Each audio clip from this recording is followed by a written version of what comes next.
Hello, welcome to German Suplex, and today we're going to be diving in to Extreme Rules 2022 and going over every match on the card, and yes, we'll be getting in to Bray Wyatt returning at the end of the show. But before we do, we've got to start at the beginning, right? Because that's where you start. And the first match on this card was the match that I said, if you watch my preview, I was kind of looking forward to the most, or at least one of them anyway, and that's the Brawling Brutes versus Imperium in a good old-fashioned Donnybrook match. And boy, they didn't disappoint. They were opening the show, and they opened the show with an absolute banger. They wasted no time just levering 10 bells out of each other, knocking each other everywhere, big chops, big hits, and some nice little high-flying spots as well. This, for me, was match of the night. If I'm honest, I don't think we hit the heights of this in any other match. And again, it just goes to show the talent involved in this one was outstanding. The way that they put this match together was really nicely done, really nicely executed. You had beautiful cut-off spots on both sides. You had people being beat down, being taken out of the game, coming back. Sheamus had a nice one where he was just taken out by all of Imperium for a while, and then he was left alone, given time to recover and heal and come back into the match. And I kind of just want to see these guys go at it more and more in various different forms. It was brilliant. Now, the winners of this match were the Brawling Brutes taking out Imperium. It was David Eichner who took the pin here, which was quite a nice way to do it. Sheamus got the pinfall after, they held him for the bro kick and he was out like a light. And you could kind of see after this match that Sheamus was absolutely buzzing. And as the Brawling Brutes are walking back up the ramp, they're just saying banger after banger after banger. And Sheamus has come out afterwards and said sort of online that, these matches are reinvigorating his love of the game. He's been with WWE, I think it's like 10 years now, which is crazy to think about. And it's reinvigorating him into this world. So it'll be interesting to see where they go from here, because I feel like the crowd and the people kind of want Sheamus to go on to take that Intercontinental title from Gunther. But I don't know if that's necessarily the right thing to do. This might just be because I love Gunther and all the work he's doing, and I think since he's been with WWE, he's lost like 3 times, and that's like losing titles along the way. So I prefer to see Gunther continue on this long run and Sheamus go off in a slightly different direction, but let them keep meeting. Let them keep meeting like this. Let Imperium keep having these bangers with the Brawling Brutes and all of the different members working through different things, because it's fantastic to see. It's a really hard-hitting match. If you like that style, you're going to absolutely love this. If there was one match on the card that I'd say go out your way to watch if you haven't already watched, definitely this one. This was the match of the night for me. Really good match, really fun match. The crowd was super into it. That Philly crowd doing what they do best and going wild for this. So definitely one to check out. Really good match, really well put together, like I say. Definitely worth checking out. Then the next match on the card was Liv Morgan versus Ronda Rousey for the SmackDown Women's Championship in an Extreme Rules match nonetheless. Now, I said going into this that I thought it would be a little bit of a beatdown on Liv Morgan, and kind of what we got. If I'm honest, I thought there'd be a bit more plunder spots going on. I thought it would be a little bit more extreme than it was. I think it was well put together. It was kind of a standard match. There wasn't that much to report here. A good showing by each, participant, but there wasn't anything that you'd go, oh yeah, that was a big moment, that was a huge spot that you'll never forget. There wasn't anything that really drove the storyline home any more than we'd already got in the build. It just kind of served its purpose, and that purpose here, unfortunately for Liv, was to move the championship on to Ronda. Ronda sets up the submission. She essentially ends up in some sort of triangle choke from top position, and she's choking out Liv and almost kind of tries to use a table to make the choke look more legitimate, which was a bit strange. But you see Liv Morgan sort of smiling as she's going out, and she doesn't tap. She goes unconscious. She has a bit of a smile on her face, and we move the title on to Ronda. Do I think they're going to run this back in any way, shape or form? No, I think that's Liv done for the foreseeable in the title picture. I think there'll be a different direction for her. Now, she's one of those people that has blacked out her social media after her loss. So we'll see if that indicates anything, but I think more than anything, it just will probably have a slightly different direction for Liv now. Hopefully not going too much into the smiling while being choked out kind of thing. But we'll see. But like I say, it wasn't what it could have been. It could have been a really fun match and put something else into this. I know that Ronda had sort of said in an interview that they'd had a Lego spot turned down to be able to do because they didn't want people thinking they were copying AEW, who did that spot a few years back now. And she hyped this match quite a lot and said she'd be willing to go through thumbtacks or on fire to kind of give you that idea of where it was going. And I thought we'd get a little bit more of those plunder spots in there, but we didn't seem to do that. We kept it not necessarily reserved, it was still an Extreme Rules match, but it wasn't quite what I thought we were going to get, which was not necessarily disappointing, but it served its purpose, right? That's kind of what it was there for. It was a little bit of a placeholder, get that belt on Ronda, and we can set off that scene in a different direction now. So we'll see how that plays out moving forward, but nothing greatly to report there, other than obviously the title change, which I guess is a pretty big deal if you're looking at the lineage of the SmackDown Women's Championship. So new champion on SmackDown in Ronda Rousey there. So let's see if we get the build that we all want, which is Becky and Ronda at Mania. So we'll see how they can do that. We did get later on in the night a vignette for Charlotte Flair, so I'm not sure what brand she's going to be coming back on when she sort of comes back. She's obviously taking time away to get married to Andrade, so we'll see what happens there. Potentially there's a mini rivalry there in the making.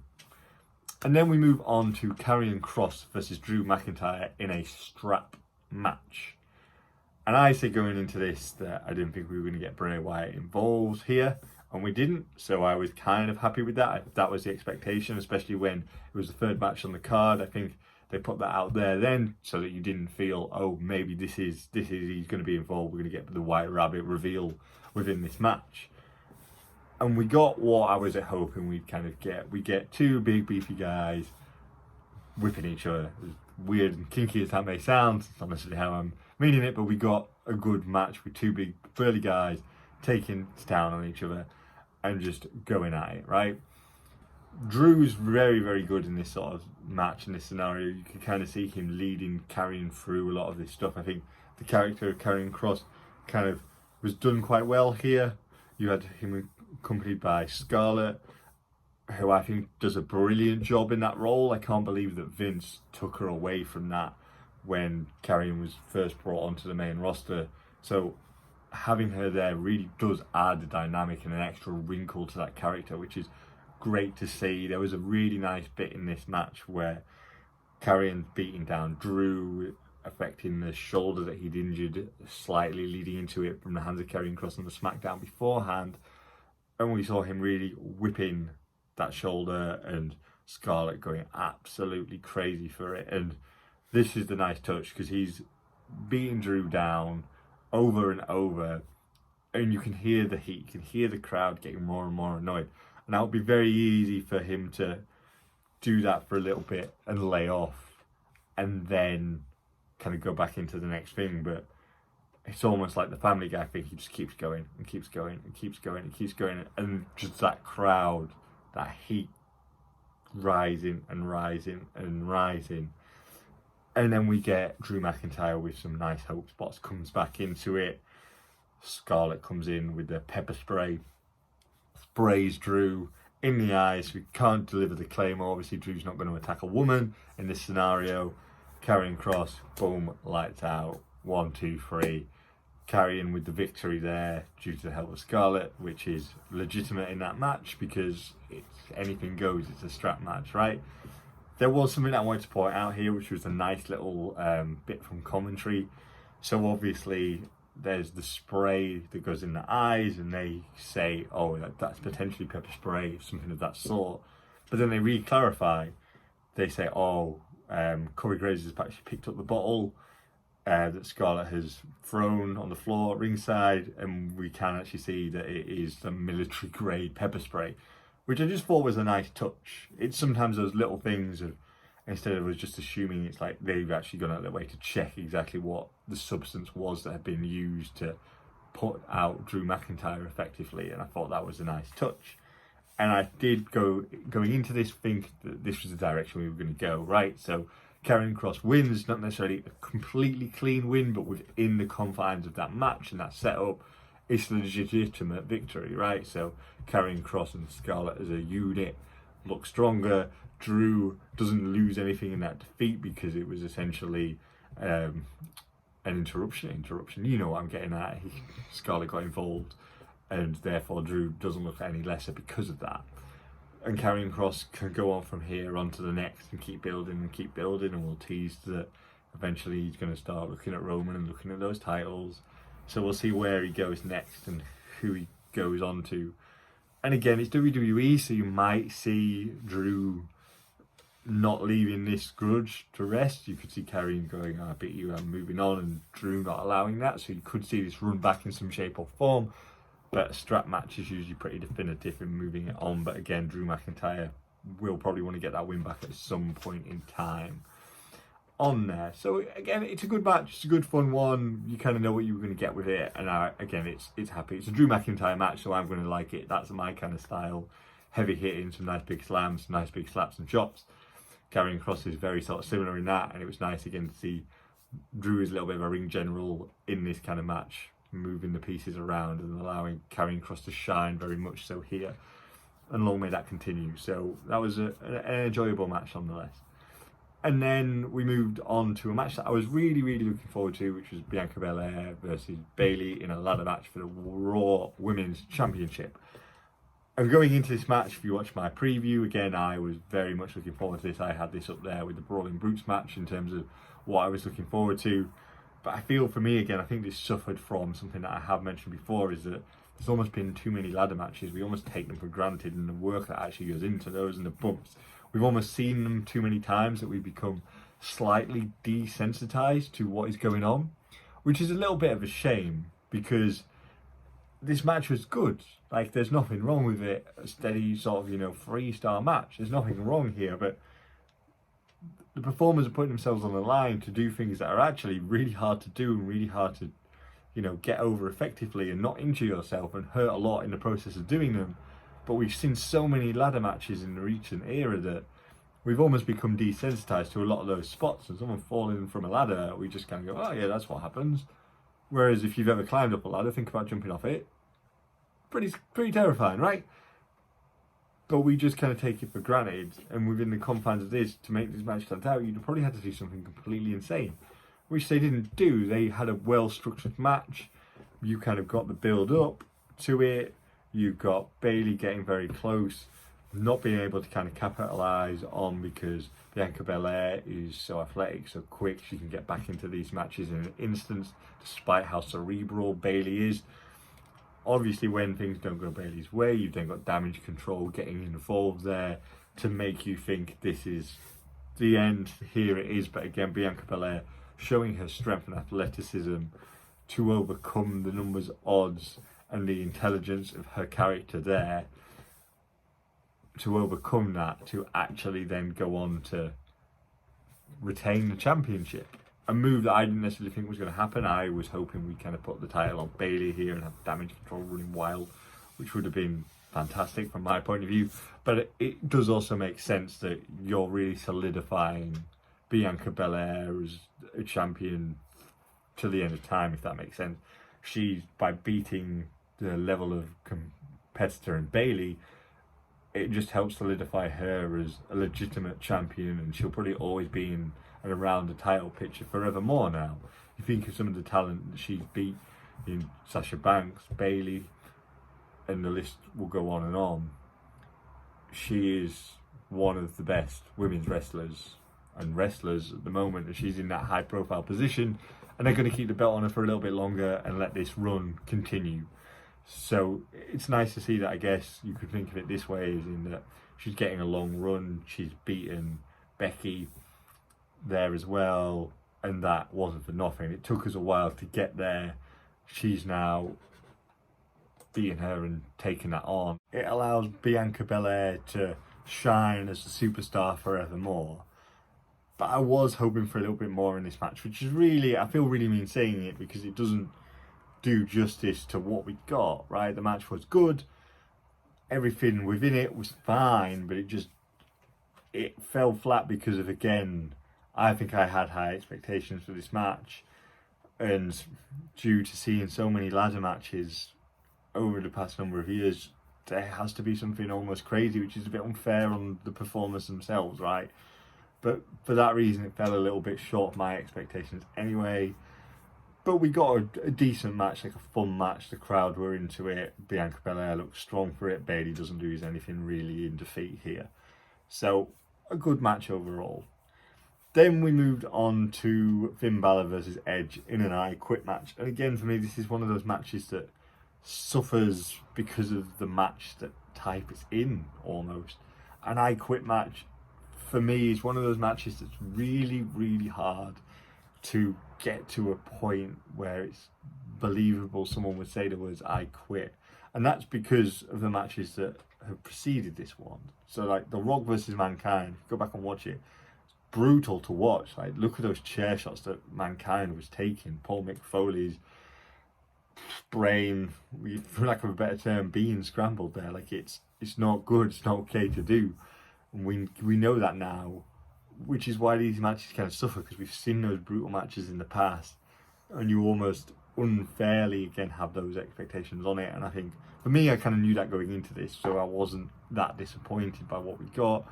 The problem we've got is Edge's matches at the moment. I think he's allotted almost too much time, and yes, I get that it's an I Quit match. You have to give it time to breathe to get to that point where someone would again legitimately utter the words I quit and be in so much pain to want to quit, right, without them just being completely unconscious. It's kind of a hard road to navigate, but here this match went a bit too long for me.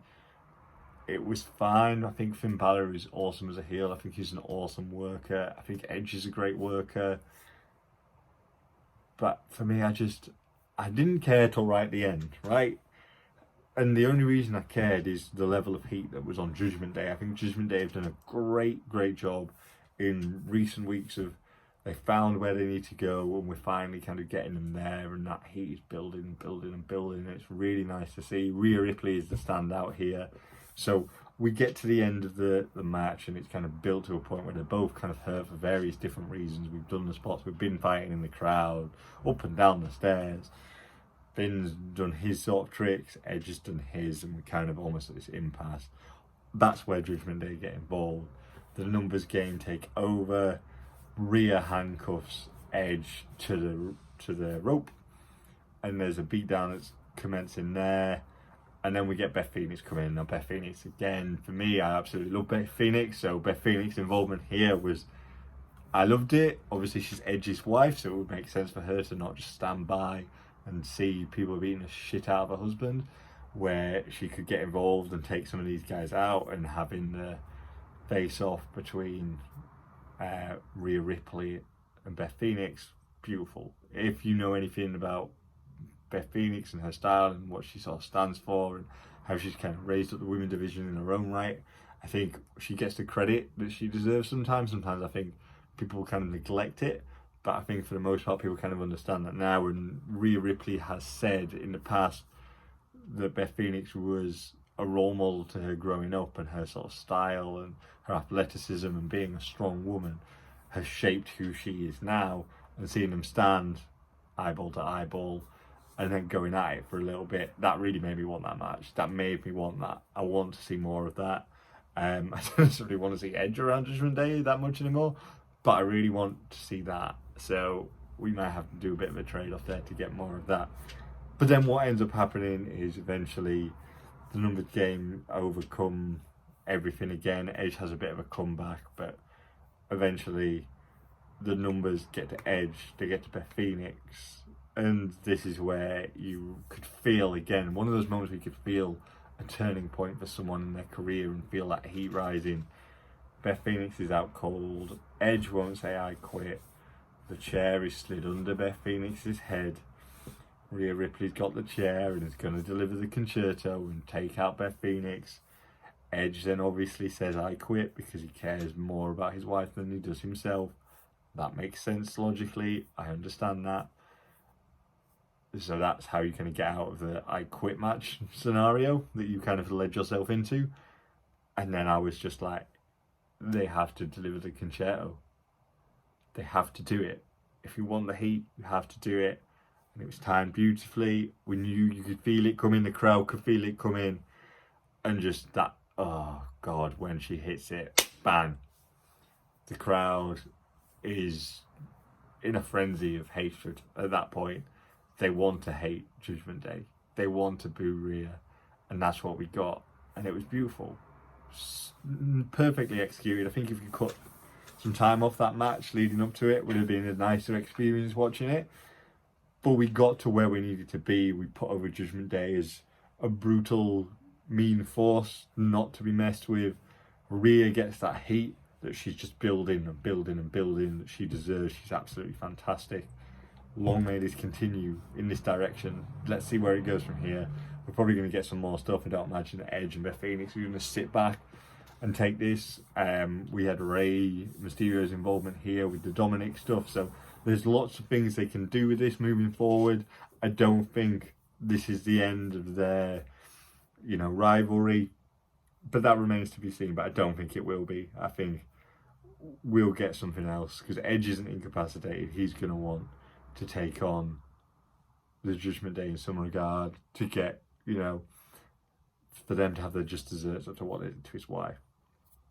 Then we moved on to the main event, which was Matt Riddle versus Seth Rollins inside the fight pit. And the fight pit was very well executed and nice. Again, this is where WWE come into own. Their production value is always fantastic. Something I didn't mention at the start of this review is their intro into this was great, with Paul Heyman doing the voiceover and explaining Extreme in a sewing bee, what are we talking about? You can tell I'm British, can't you? In a spelling bee scenario, beautifully done. And this was another one of those moments where they had Ariel Helwani doing the voiceover for the lead up to this match. For those of you that are uninitiated in the world of MMA, Ariel Helwani, who you probably heard me talk about many times on this channel, is one of the best, if not the best, MMA journalist of forever, realistically. And he is involved in WWE and does some great interviews there, which again I've recommended multiple times, so go out of your way to watch those if you haven't. But having him do the narration, if you like, over the build up to this, over that promo package before the match, gave it that legitimacy from an MMA point of view, which was great. Like, I really enjoyed that. I thought that was great. The more we get Ariel involved in certain bits, the happier I am. I'm a huge fan. Then we got almost the flip side of that for me, and this is no knock on DC, but DC, you were letting the side down.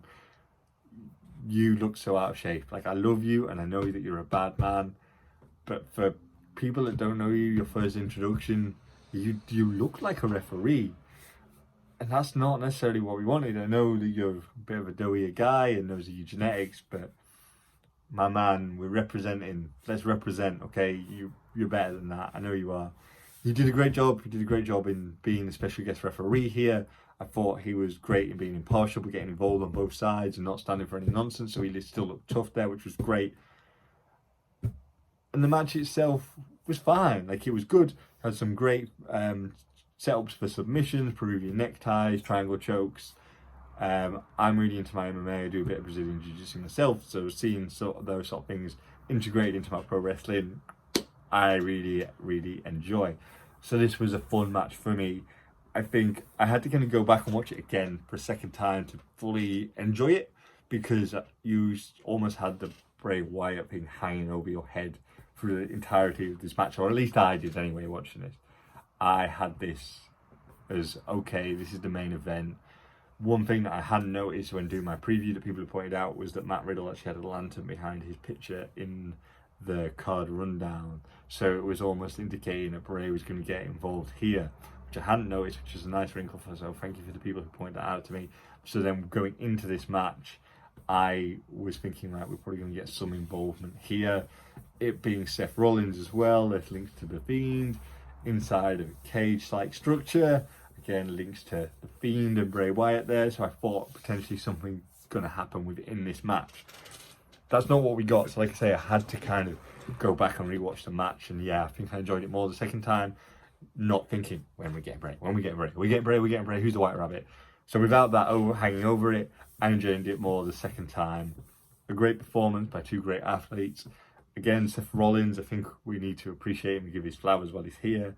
He's a great worker. I know he can annoy some people online with certain things, but he loves the business more than most, I would say.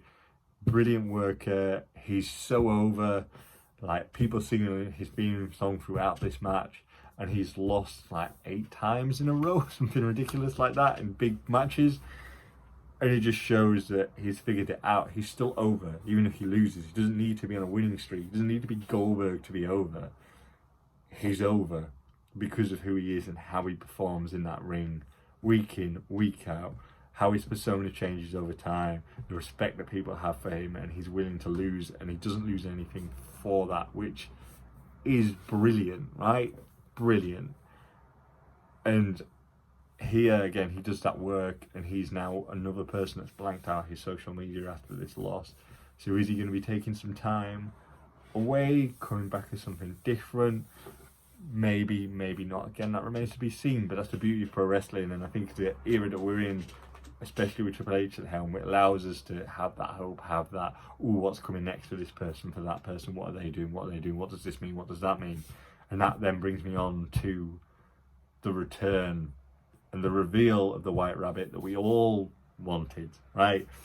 Going into this pay-per-view, we've had weeks and weeks of QR codes, we've had hints to the White Rabbit all over WWE programming, all pointing to Bray Wyatt in some guise, whether that be through a location thing that points to a record label with White Rabbit Records that is then housed in Wyatt. So it's all of these kind of things that have built up to these moments, and we were all thinking, we know what this is, we want Bray, we want the Fiend, we want this, and then it's all pointing towards Extreme Rules. And nicely at the start of this program, they even had, during the Brawling Brutes entrance, flashing up on the screen, a little animation of the White Rabbit diving into the X, saying, we know you're coming, letting you know you're getting it. And the way they did this was beautifully done. So you'd had all of this build up, and again, this is now, we've had the ending. The journey feels much sweeter, right? We can look back on it with those rose-tinted glasses because we got what we want. And they had the match, the Riddle-Seth Rollins match. Riddle and DC are on the ramp. Riddle, hand above his head, copyright logo in the bottom corner. Michael Cole saying, thank you, good night. And then we get the Triple H thing, the end is not the end. And away goes the copyright logo. The lights go out. Everyone's got their phones out. And we hear he's got the whole world in his hands being sung by Bray Wyatt. And then we see, brought to life, the characters of the Firefly Funhouse, one at a time, going around. Pig, absolutely terrified, being not gonna lie. Rabbling Rabbit made me laugh. Again, contrast in there, but beautifully done. And then the Fiend at the front. The Fiend looks slightly strange, but the Fiend there. And then it cuts away to a vignette of the Firefly Funhouse that has been left to rot, decay, covered in cobwebs. It's been unloved, it's been left, it's been forgotten. And then we see the new mask of Bray Wyatt. And then we see the door, the spooky door, which was a really nice touch. You had the blue lights, that was the blue light colour used when Brody Lee made his debut in AEW, which was a beautiful touch. Also the mask under Abby the Witch, the mask was actually also the mask used by Brody Lee in the Bludgeon Brothers gimmick when he do his entrance there. So again, a beautiful nod to Brody Lee there, which is fantastic to see from Bray. But then we see the spooky door, we go back to Bray, he's got the mask, he's got a lantern, and he takes the mask off, and he's Bray Wyatt, right? And the crowd loses their mind. Absolutely loses their mind. The internet's abuzz. This is everything that we wanted from this. And now we get to see what are we getting next. And that's where the fun is, right? It's Bray. People love Bray's creativity. I love Bray's creativity. And I think now with Triple H at the helm, we're going to get to be able to see what he possibly can do. We've seen glimmers of genius in the past when Vince was in charge, but the problem with Vince is he will change on the dime. He won't necessarily hold the line on something and allow things to go in the direction they should have been going the entire time. Goldberg beating the Fiend in Saudi Arabia, for example, killed the Fiend. I mean, there were other factors there. He probably didn't need the title in the first place, but that killed the Fiend. Did for me anyway. And it wasn't a good decision, and one that was made on a whim for a part-timer. I don't think we'll get that under Triple H's run and Triple H's reign.